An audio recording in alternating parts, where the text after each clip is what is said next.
ABVP RSS కార్యకర్తలు ఆంధ్ర యూనివర్సిటీని ముట్టడించారు. మనం చూడవచ్చు పెద్ద ఎత్తున ఇక్కడ నిషేధాజ్ఞలు ఉన్నప్పుడు కూడా విద్యార్థులు ఆందోళన చేస్తున్నారు. విశాఖ సిటీ పోలీస్ కమిషనర్ కూడా వచ్చి వారిని నిలువరించే ప్రయత్నం చేస్తున్నారు.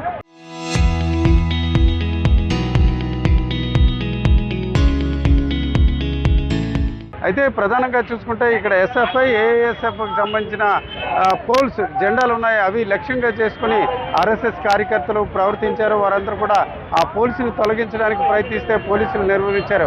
నిజానికి చూసుకుంటే ఆంధ్ర యూనివర్సిటీతో పాటు వేర్వేరు ప్రాంతాల్లో ఈరోజు నిషేధాజ్ఞలు కొనసాగిస్తున్నారు. ముఖ్యంగా చూసుకుంటే ఆంధ్ర యూనివర్సిటీ ప్రాంగణంలో ఎలాంటి నిరసనలు వ్యక్తం చేయరాదని కూడా వారు చెప్తున్నప్పుడు కూడా ఈరోజు విద్యార్థులు తమ నిరసన ప్రదర్శన కొనసాగిస్తున్నారు. ఇక్కడ మనం చూడవచ్చు విద్యార్థులు తమ నిరసన వ్యక్తం చేస్తున్నారు. అయితే వీరిని నిలువరించే ప్రయత్నం చేసినప్పుడు కూడా వారంతా కూడా ఆగని పరిస్థితి ఉంది. సురేంద్ర గారు ఎందుకు ఈ ఆందోళన చేస్తున్నారు? నిషేధాజ్ఞలు ఉన్నప్పుడు ఆర్ఎస్ఎస్ శాఖ మీద వచ్చి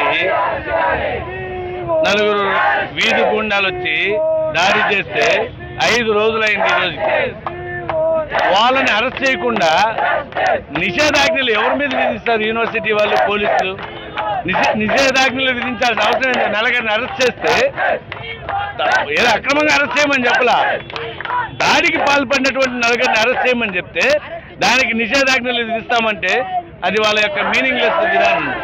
పోలీసులు కూడా చాలా నిరంకుశంగా వ్యవహరిస్తున్నది. పోలీసులు కమ్యూనిస్టులకి తొత్తులుగా మారారా అని చెప్పి ఈ సందర్భంగా మేము అడుగుతున్నాం.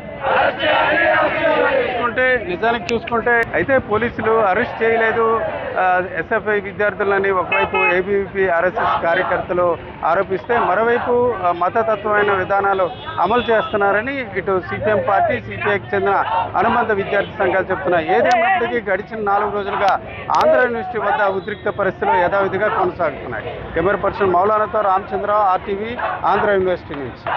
చరిత్ర సృష్టించినోడు ఇప్పుడు ఆ చరిత్రని తిరగరాయబోతున్నాడు. అబద్ధాల గోడల్ని బద్దలు కొట్టి నిజాలను రాగా మీ ముందుంచబోతున్నాడు. నిజమైన వార్తల కోసం వెంటనే డౌన్లోడ్ చేసుకోండి రా యాప్ని.